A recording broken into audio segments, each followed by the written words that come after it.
आपको पता ही होगा कि पाकिस्तान को एक बार फिर आईएमएफ से $1 अरब का कर्ज मिल गया है। एक बार फिर कंगाल पाकिस्तान आईएमएफ से भीख मांगने में कामयाब रहा। तो इस वीडियो में हम जानेंगे कि आईएमएफ क्या है और ये किसी देश को पैसा कैसे देता है।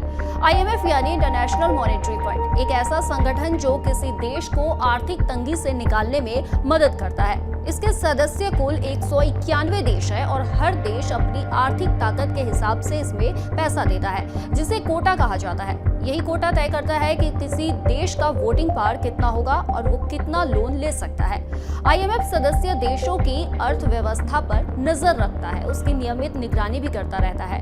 हर साल सदस्य देशों को आर्थिक हालात की एक रिपोर्ट भी जारी करता है।